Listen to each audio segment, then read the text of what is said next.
Chapter 5. Fortune Cookies. Once Maomao got back to the dormitory, she pulled out the treats, opening the cloth and laying the cookies on top of it. There were 7 in total, all with papers of about the same size inside them. The heck is this? The characters looked like a cross between snakes and earthworms. They were Western characters, just like her father had been using. She thought she recalled that this was called cursive, a form of the letters adapted for writing quickly. The papers were covered with little clumps of 2 or 3 letters, but they weren't words. Unlike the language of Li, in the West you had to put several characters together or they wouldn't mean anything. So she couldn't read the isolated, individual letters. Were they supposed to mean something? She's testing us, Maomao thought. This consort certainly had her quirks. She was, after all, gutsy enough to enter the rear palace almost completely alone. Realizing that she was being put to the test angered Maomao. But even more, it made her want to solve the riddle. She looked from the cookies to the papers and back. Each of the papers had either 2 or 3 letters on it, and the papers themselves didn't have neat corners, but rather ragged edges, some of them on a bit of an angle. Maybe they'd been torn. The paper was stained with grease from the cookies, but thanks to the high quality of the material, it hadn't come apart. This is awfully involved for a practical joke. What was the woman after? Maomao looked through the paper, but she didn't see anything. She was still puzzling over it when there was a knock at the door. She answered it, a piece of paper still in her hand, to discover Yarrow and Yanin standing there. They lived in the same dormitory, not that it mattered much to Maomao, seeing as they never spoke to her. "Can I help you?" Maomao asked politely. Yarrow, however, looked incensed. "I know you got some treats from the consort this afternoon. Give them to me." Funny thing, Maomao didn't even have a special attachment to sweets, yet the moment she heard the demanding tone in Yarrow's voice, she decided she wasn't about to hand the cookies over. To be fair, she could tell that Yarrow wasn't asking for them as a snack. So she decided to tweak her a bit. "I'm very sorry, but I ate them for my dinner. Western cookies are rather papery, aren't they? Do you suppose they have germ in them?" She tried to make it sound like she could still feel the funny texture in her mouth. The blood drained from Yarrow's face and she virtually pounced on Maomao. "Spit them out. Spit them out right now." She was shaking her. Ah. Her cookies must have had paper in them too. "Where are the rest? You couldn't have eaten all of them without noticing." Lady Yarrow, Enin said, finally stopping her from the violent shaking she was giving Maomao. She looked as dispassionate as ever. I think I detect a slight smile on Maomao's face, as if she thinks she's made a fool of you. "I believe you're being teased." So Yanin remembered Maomao's name, and could read her expressions, no less. "You're teasing me? Is that true?" "Jigs up," Maomao thought, straightening her collar and meeting Yarrow's eyes. "I admit I was having a bit of fun with you, but I might suggest you were uncivil to me first.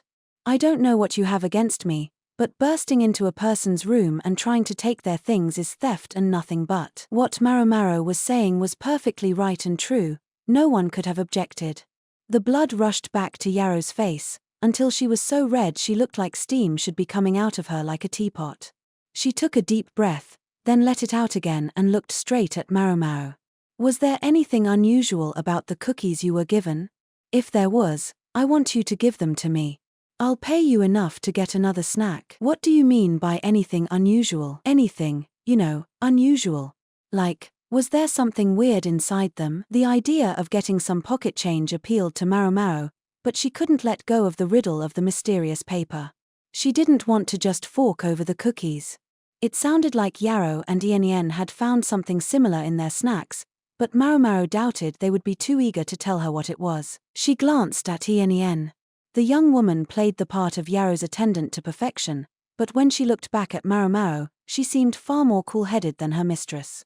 Maybe I should try talking to her, Maomao thought, trying to figure out how to move the conversation along. "If you're asking whether there was anything inside the treats I received, it implies there was something in yours, yes?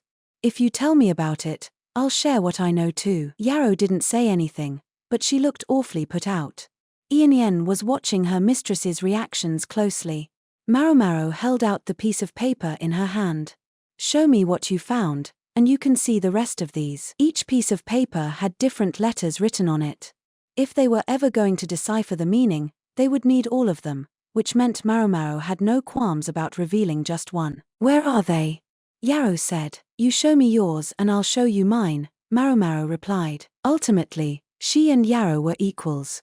They'd both taken the same test and they'd both passed, so now differences in social status weren't supposed to matter. Many people might feel they still did, but here, at this moment, they were on even terms. "Lady Yarrow," Yen said. "Fine," Yarrow said at length. All she could do was nod her agreement. "But I won't have this conversation standing out in the hall." "Certainly. In my room, then," Maomao said. "No, in my room," Yarrow responded. Maomao couldn't have cared less which room they talked in, but to simply roll over and let her have her way would have handed her the initiative. It was Yen who saved the situation from becoming a stalemate. "How about we use one of the meeting rooms, then? I can go reserve one for us." She was referring to the dormitory's meeting rooms, which could be used for business and locked for more private conversations. "Very well. I'll get ready," Maomao said. She scooped the rest of the cookies into a carrying cloth and they left the room. Yen succeeded in reserving one of the meeting rooms immediately. The place was big enough for at least 10 people, which made it feel pretty massive with just the 3 of them in there. "We each show what we have at the same time," Yarrow said. I know," said Maomao. They were on either side of a long table, with Yen sitting at the head. They each opened their carrying cloths simultaneously, revealing piles of cookies numbering 7, 7, and 6. One person had fewer cookies than the others, and that person was Yarrow, who looked bashfully away from Maomao. I might have tasted one." "Ah," Maomao said, seeing that one of the pieces of paper was partially torn, the characters damp. At least Yarrow had a full complement of 7 pieces of paper. Like Maomao's, each one had some letters on it. Then there was Yen, who had cookies but no paper. "You haven't taken yours out yet?" Maomao asked, but Yen shook her head. "None of mine had so much as a scrap in them," she said, showing them the holes in the mysterious cylindrical cookies. It was clear there was nothing inside. If she was telling the truth, then they had 7 and 7 pieces of paper, 14 in all. Could they make some kind of sense out of the letters written on them? "Maybe if we line them up the right way, we'll see something," Maomao thought. Yarrow appeared to have had the same idea, because she was setting the pieces next to each other, trying them in different arrangements. She'd put slight folds in Maomao's pieces so they would remember whose were whose. No matter how they swapped the pieces around, though, all any of them could do, including Maomao and Yen, let alone Yarrow, was stare at the letters, perplexed. "Can you tell what it says, Yen?" Yarrow asked. "I'm very sorry. I've only dabbled in Shawnese. I can carry on a bit of a conversation, but this..." So Maomao had been right in and had been watching her father write during the exam because she could read a bit of the language herself. Yarrow turned to Maomao, though she wasn't very happy about it. "What about you?" "I'm not much better, I'm afraid. If I had actual words front of me I might be able to understand them, but putting them together from pieces?" She was probably about as likely as Yen to figure it out. As they arranged and rearranged the pieces of paper, she kept thinking it was about to come to her, only for it to not quite click. If they just kept trying combinations, she felt like they would hit on something eventually, but it would take a tremendous amount of time. Not to mention that, unfortunately, the letters on one of the paper pieces had been obscured by teeth marks and spit and weren't legible anymore. Perhaps remorseful for what she'd done, Yarrow was a little less imperious now. "I wonder if there's anything else that might serve as a clue here," Maomao said, looking at the cookies. All of the treats were the same shape. "Well, not identical, of course, but you couldn't have told them apart with the naked eye. How do they taste?" Maomao wondered next, giving the cookies an experimental sniff. All of them smelled the same, and when she tried a few pieces, they tasted the same too. They made her tongue tingle slightly. There must have been ginger in the recipe, for flavor. At this point, there was no way of knowing which piece of paper had come from which cookie anyway. "Do you think it's possible there just isn't any meaning?" Yen asked. "You know, I remember hearing about some temple where they baked fortunes into their treats," Yarrow said. "Fortunes? Might the letters on the paper strips refer to good or bad fortune?" It didn't look like it to Maomao. But if these are supposed to be fortunes, Why did one of us get cookies with nothing in them? Maomao said. The other two nodded. The consort hadn't looked like she was making a deliberate decision about whom to give which cookies when she passed them out. But if they weren't just snacks, then what could it be? Maomao said. She looked at the cloth the cookies had been wrapped in. Hers and Yarrow's were solid colors, but Ianien's had a pattern on it. She studied the pattern. There were angles everywhere. The cloth appeared to have been dyed only after the pattern had been applied. She could see something, ever so faint were those brushstrokes. Look at this, she said, spreading the cloth open on the table. She looked from the pieces of paper to the pattern and back again, then began to line up the papers with the angles in the pattern. Before long, she found that she had neatly filled all the gaps. I knew it. The letters formed 2 rows composed of several words each. A message. What's it say? Yarrow asked, squinting at it. It clearly bugged her to be the only one who couldn't read the words. I see pale and a question mark, Maomao said. And this one means to know, right? And this one, the truth. Ien added. Between them they tried to work out what they could. Even with the faded and unreadable paper, by piecing together the rest of the context, they thought they could make sense of it. Does this say, woman? Looks like it. They put their heads together, and bit by bit they decoded the message, until they read, do you want to know the true identity of the pale woman? Maomao broke out in gooseflesh. Give me a break. She'd been so sure that was all over. Why was it coming back to haunt her now? The pale woman. She had to be the one they called the White Lady. But she was supposed to be imprisoned, unable to do anything more. Did Eileen know something about her that she hadn't told Jinshi or Basin? And why would she choose to reveal it to some court ladies working as medical assistants? Who or what is the pale woman? Yarrow asked, cocking her head. Apparently she didn't know of the White Lady or all the talk she'd stirred up among the populace. Ien only studied the row of letters quietly. For her part, Maomao thought this was something they should report to Jinshi immediately, but when she stood up, someone grabbed her wrist. It was Ien. Where do you think you're going? She asked. Where? To report this, that's where. We have to, don't we? Maomao was a careful person. She didn't like having to keep dangerous secrets all to herself. What she was doing was perfectly rational. I think it's the right thing to tell someone about this, Yarrow said, for once taking Maomao's side. Maomao assumed that Ien would give in and follow Yarrow's decision, but instead she said, just what kind of person would give a riddle like this to some medical apprentices she just met?